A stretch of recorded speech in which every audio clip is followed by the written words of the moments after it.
Bapak dan Ibu, pada saat ini kita akan mencoba merenungkan firman Tuhan. Firman Tuhan ini firman Tuhan yang klasik, firman Tuhan yang umum, firman Tuhan yang sering kita hafal dan sangat terkenal sekali. Yang diambil daripada Yohanes pasal 3 ayat 16. Sudah ketemu semua? Amin. Saya akan membacakan kepada kita Yohanes pasal 3 ayat 16. Karena begitu besar kasih Allah akan dunia ini, sehingga Ia telah mengaruniakan anaknya yang tunggal, supaya setiap orang yang percaya kepadanya tidak binasa, melainkan beroleh hidup yang kekal. Amin. Sekali lagi kita membaca bersama-sama dan menghayati ayat ini, Bapak dan Ibu. Bapak dan Ibu saja yang membaca. Saya hitung 1, 2, 3. Karena begitu besar kasih Allah akan dunia ini, sehingga Ia telah mengaruniakan anaknya yang tunggal, supaya setiap orang yang percaya kepadanya tidak binasa, melainkan beroleh hidup yang kekal.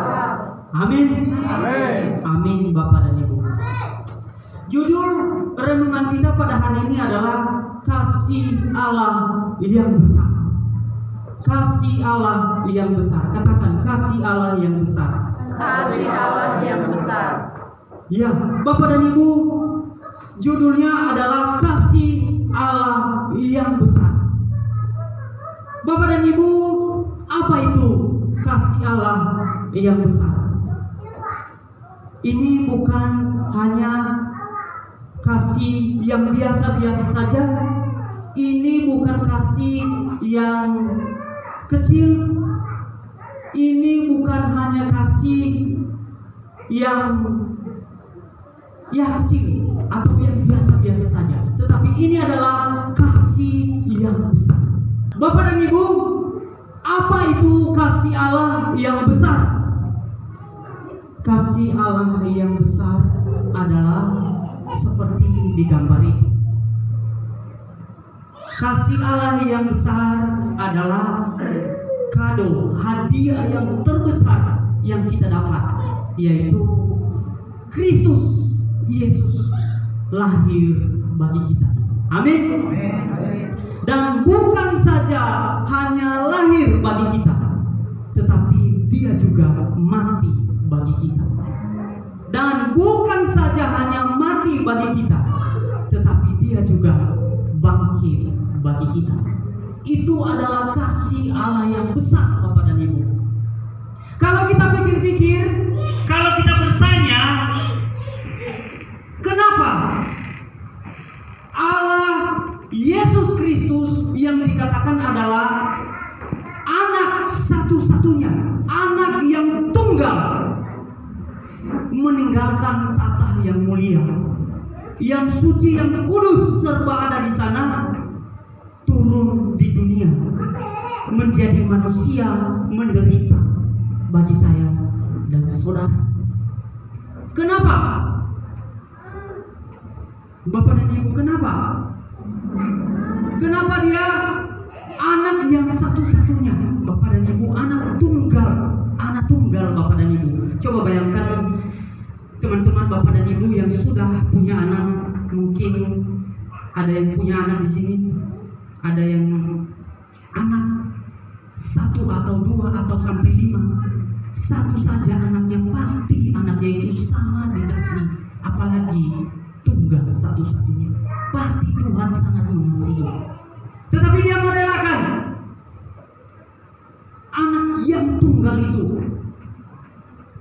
Bapak dan Ibu, masa Anda tidak bertanya, kenapa Dia memberikan?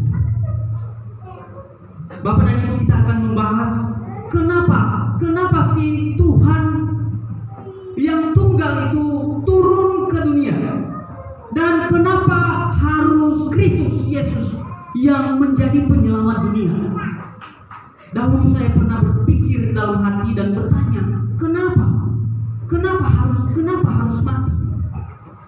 Waktu saya menonton filmnya Bapak dan Ibu, Dia disiksa di situ, saya dalam daging manusia saya bertanya, saya seperti melawan dan ingin tidak senang dengan orang-orang yang memukul Tuhan Yesus itu. Kenapa dia harus mati? Kenapa ya tidak ada orang yang menolong dia pada waktu itu? Karena saya tidak tahu alasannya kenapa sih sebenarnya. Kenapa harus Yesus? Kenapa harus darah yang suci itu?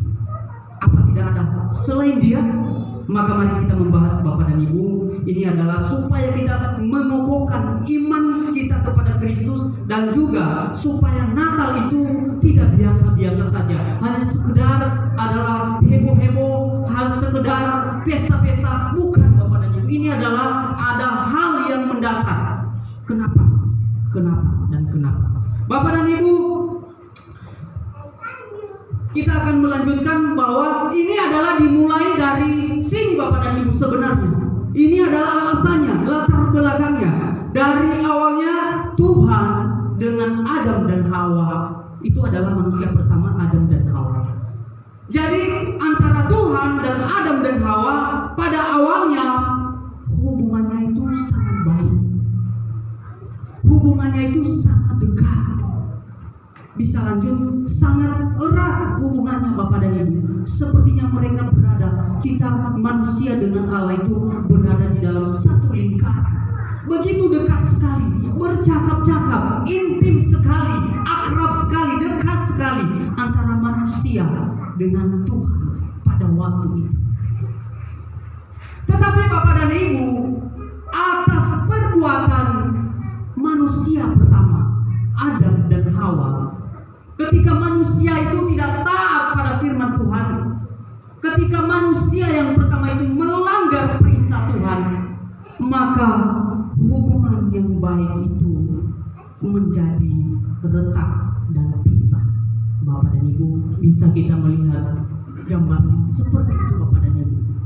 Jadi hubungan yang baik tadi, yang berada di dalam satu lingkaran dengan Tuhan, sekarang hubungannya terpisah, terbelah. Karena kenapa? Karena Adam dan Hawa tidak taat, melanggar perintah Tuhan, seperti yang dikatakan di Kejadian 2 ayat 17. Di situ Bapak dan Ibu, kita bisa melihat di situ. Maka dikatakan di situ, kalau kita perhatikan di Kejadian misalnya 3 ayat 8 sampai 10, ketika Tuhan Adam dan Hawa mendengar langkah-langkah Tuhan datang ke Taman Eden itu, maka mereka mulai bersembunyi Bapak dan Ibu. Mereka mulai merasa takut, mulai mereka merasa gelisah, mulai mereka merasa malu. Tuhan berkata, Adam, Hawa, di manakah engkau? Mereka berkata, Tuhan, kami malu, kami takut kepada Tuhan, kami telanjang. Bapak dan Ibu, ini adalah ciri-ciri orang yang sedang berdosa. Coba lihat Bapak dan Ibu, mereka bersembunyi di balik daun-daun, di dalam pohon-pohon. Mereka takut, gelisah. Jadi ini adalah ciri-ciri orang yang berdosa. Takut, gelisah, dan khawatir. Itu adalah takut-takut, ciri-ciri orang yang sedang berdosa. Bapak dan Ibu, ingat-ingat, kalau kita sedang melakukan suatu pelanggaran, ini adalah ciri-cirinya. Kita merasa takut, kita merasa gelisah, kita merasa malu. Tetapi ada juga orang-orang yang tidak merasa begitu, tidak merasa seperti itu, tidak merasakan takut, tidak merasa gelisah, tidak merasa malu. Ada juga orang-orang seperti itu. Itu saya katakan bahwa orang-orang seperti itu adalah mata hati nuraninya sudah mati, sehingga dia lagi tidak takut ketika dia melakukan pelanggaran, ketika dia melakukan dosa. Tidak ada dalam hatinya kegelisahan sama sekali. Karena kenapa? Sudah kebal, sudah menjadi kebiasaan. Bapak dan Ibu, hati-hati sekali. Itu artinya hati nurani sudah mulai mati, kebal. Jadi hati-hati. Kalau berdosa, ya semua orang berdosa. Tetapi pertanyaannya, ketika Anda berdosa, melakukan kesalahan, Anda merasa takut bukan? Merasa gelisah, merasa malu? Kalau tidak, Bapak dan Ibu, hati-hati.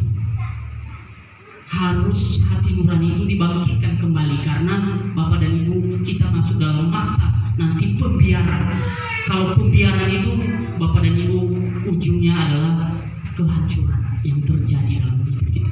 Jadi ini Bapak dan Ibu, mereka malu, mereka takut kepada Tuhan, dan akibat yang mereka lakukan, akibat dosa yang diperbuat oleh manusia yang pertama, hubungan manusia dengan Tuhan terpisah.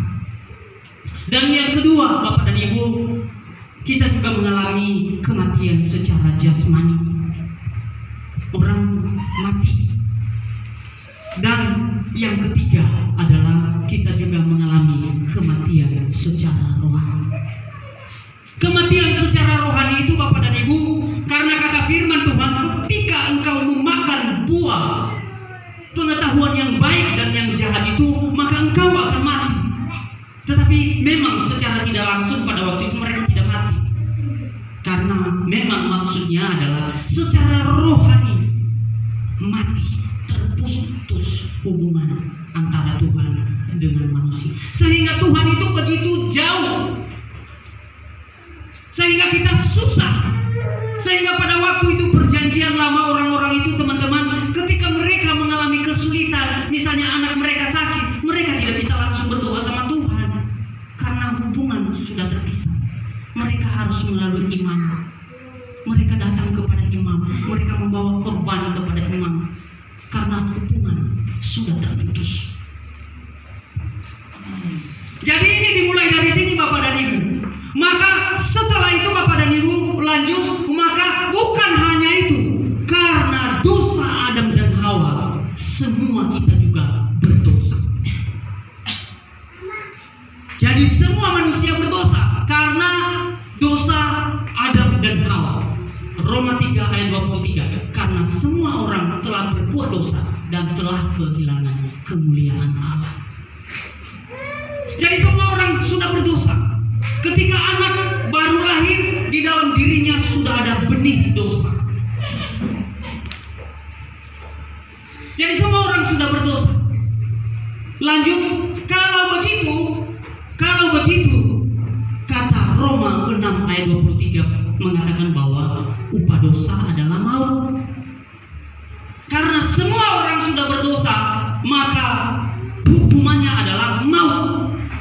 Dan Wahyu 21 ayat 8 berkata, di dalam lautan api yang menyala-nyala dan api dan belerang, inilah kematian yang kedua. Bapak dan Ibu, ketika saya mulai mengerti, memahami hal ini, saya mulai berpikir, terima kasih Tuhan, karena semua orang pasti masuk di dalam sini Bapak dan Ibu, masuk di dalam api dan belerang. Ini adalah neraka yang menyala-nyala. Tidak ada yang bisa menyelamatkan. Semua orang sudah berbuat dosa karena pelanggaran Adam dan Hawa. Lalu bagaimana? Apakah manusia-manusia sebelumnya di perjanjian lama itu sudah berusaha untuk menyelamatkan diri? Ya, mereka sudah berusaha Bapak dan Ibu. Mereka sudah mati-matian berusaha untuk mendapatkan keselamatan itu. Bapak dan Ibu, mereka memulai misalnya dengan perbuatan baik. Ada yang berkata, berbuat baiklah supaya kamu diselamatkan. Seperti pengajaran tetangga kita di luar sana. Banyak-banyak berbuat baik supaya upahmu besar dan engkau selamat. Bapak dan Ibu, firman Tuhan berkata, perbuatan baik tidak akan menjamin memberi Anda keselamatan. Tidak bisa. Manusia berusaha untuk berbuat baik untuk diselamatkan, tidak bisa. Karena Titus berkata 3 ayat 5a, pada waktu itu dia telah menyelamatkan kita bukan karena perbuatan baik yang telah kita lakukan. Bukan karena perbuatan baik. Bisa diklik satu lagi. Bahkan di Roma ayat 3 ayat 10 berkata, tidak ada yang benar, seorang pun tidak. Bayangkan Bapak dan Ibu, tidak ada yang benar, seorang pun tidak. Bagaimana Anda dan saya? Perbuatan baik tidak bisa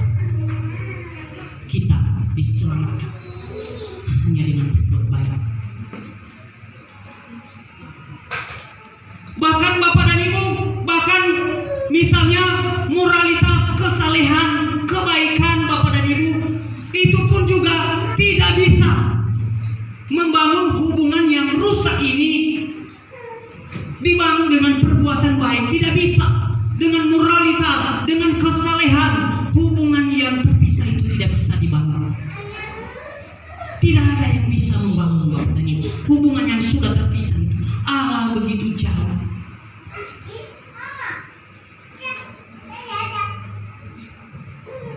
Bapak dan Ibu, bahkan selanjutnya dikatakan bahwa agama pun, kita beribadah pun tidak akan bisa membangun hubungan yang rusak ini dan memberikan keselamatan. Tidak bisa. Karena apa? Tidak bisa. Bisa diklik satu lagi. Karena Yesaya berkata pun 29 ayat 13, dan Tuhan telah berfirman, oleh karena bangsa ini datang mendekat dengan mulutnya dan memuliakan aku dengan bibirnya, padahal hatinya menjauh daripada aku. Ibadahnya kepadaku hanyalah perintah manusia yang dihafalkan. Hati-hati Bapak dan Ibu.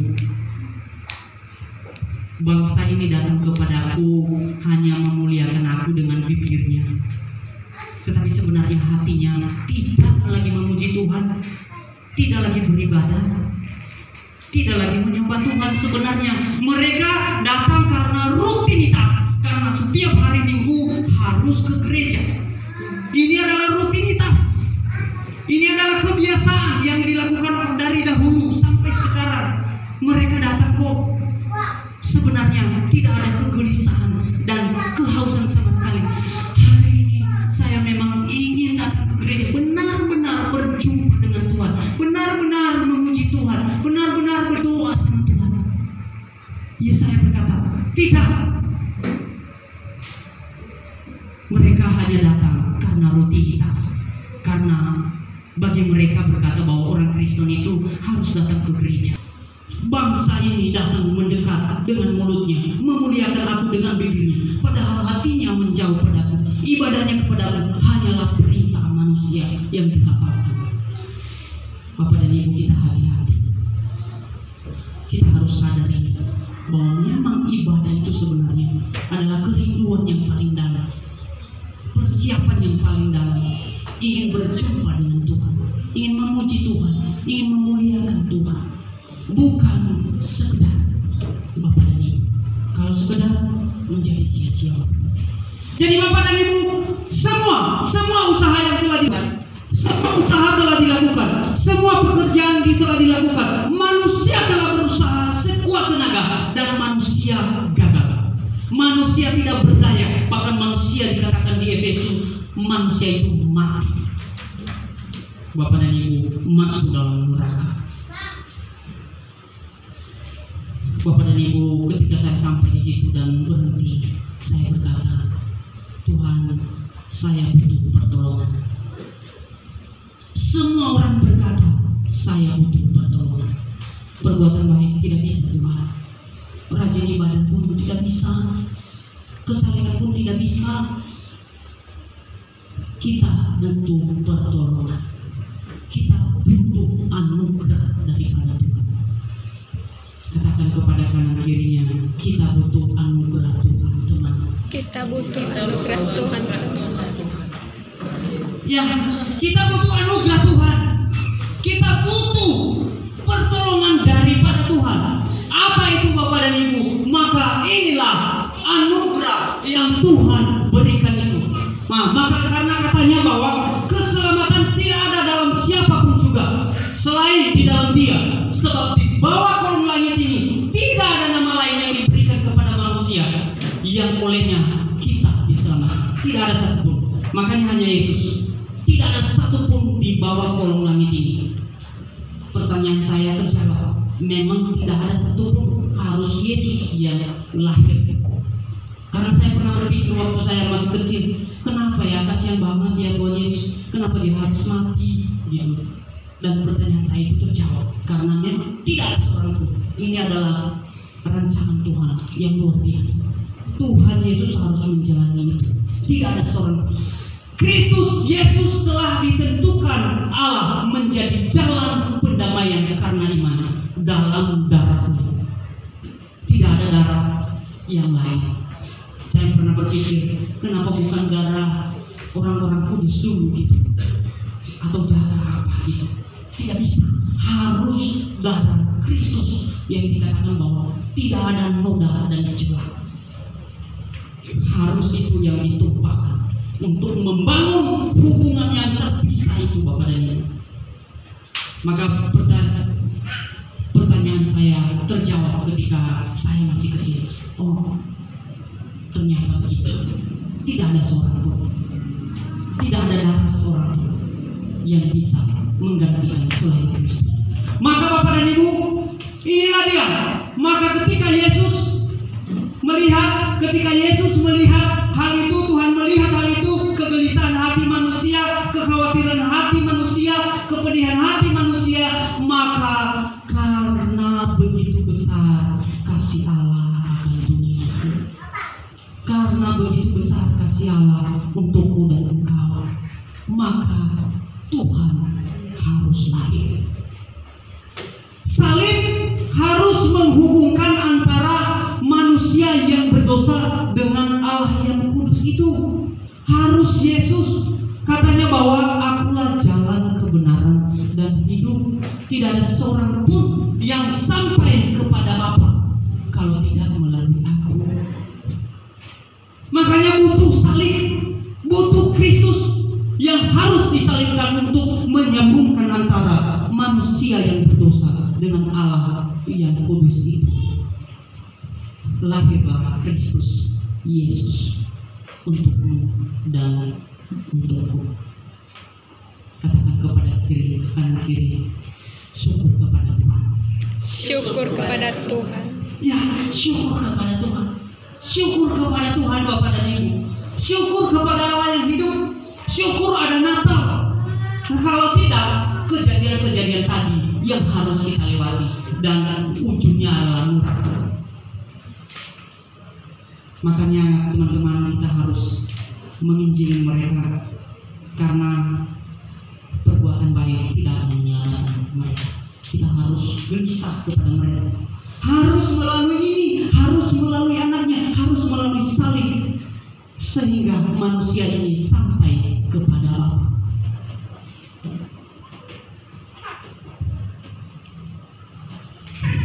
Kita membaca di Yohanes pasal 1 ayat 12.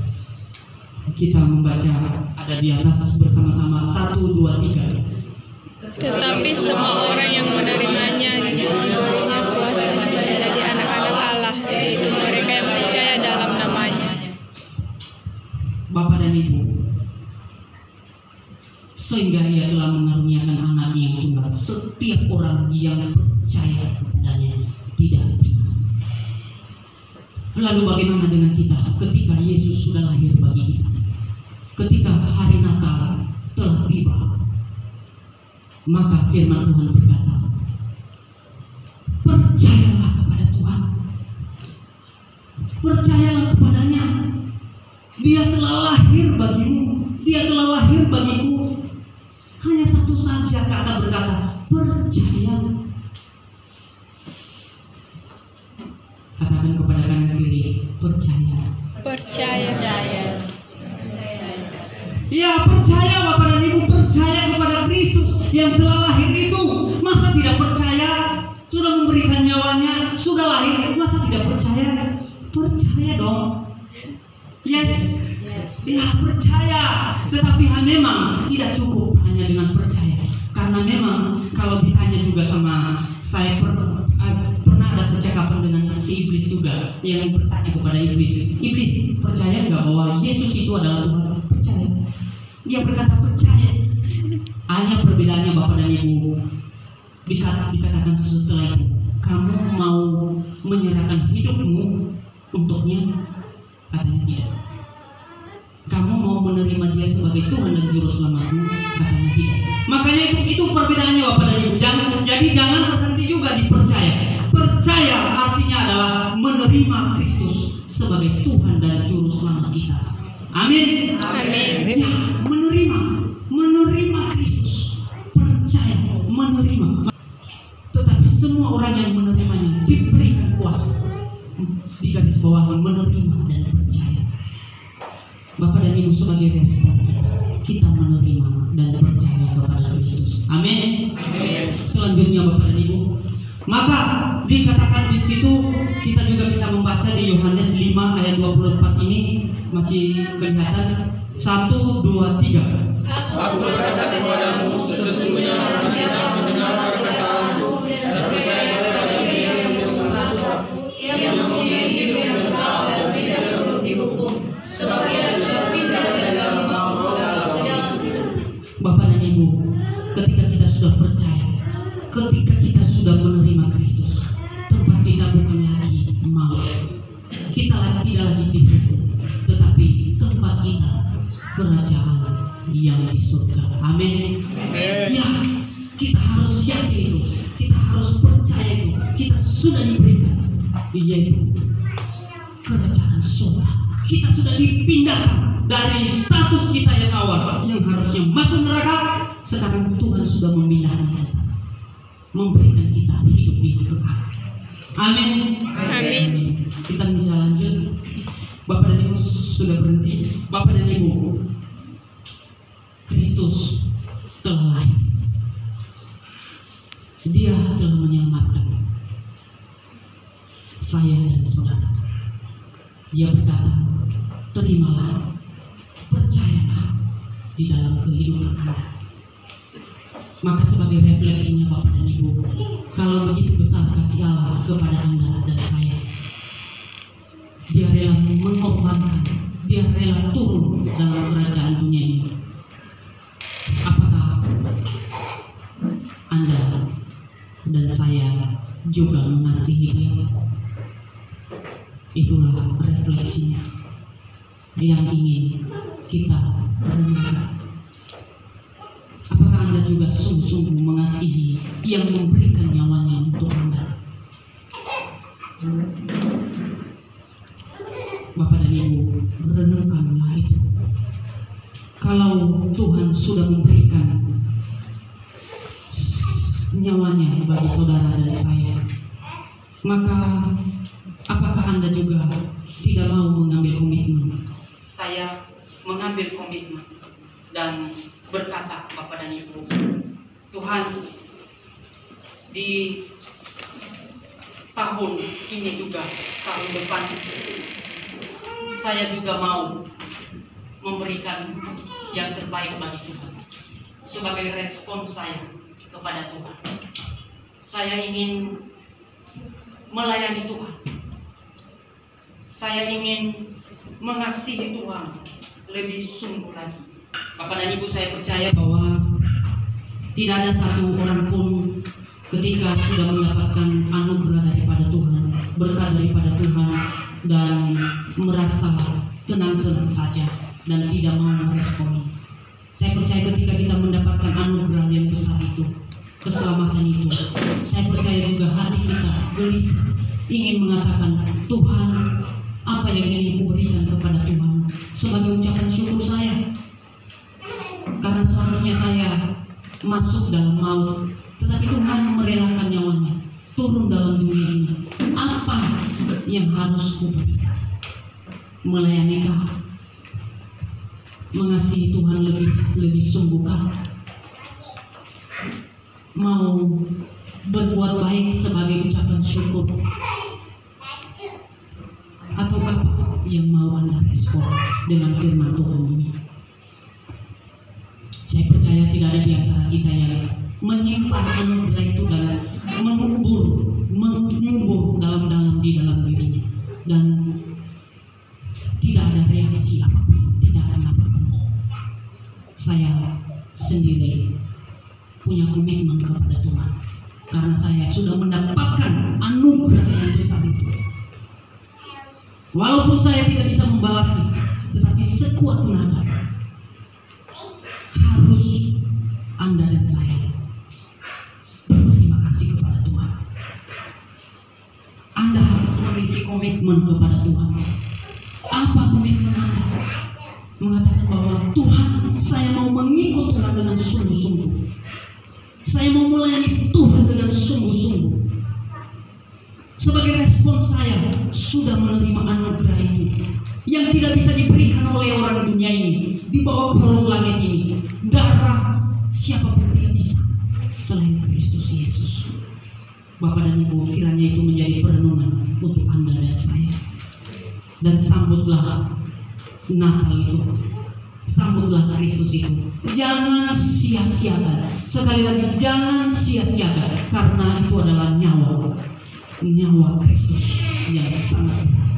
Ada banyak orang yang menyia-nyiakan, ada banyak orang yang menaruh di bawah kaki, ada orang yang lupa anugerah itu, bahkan ada orang yang meninggalkan berlian itu.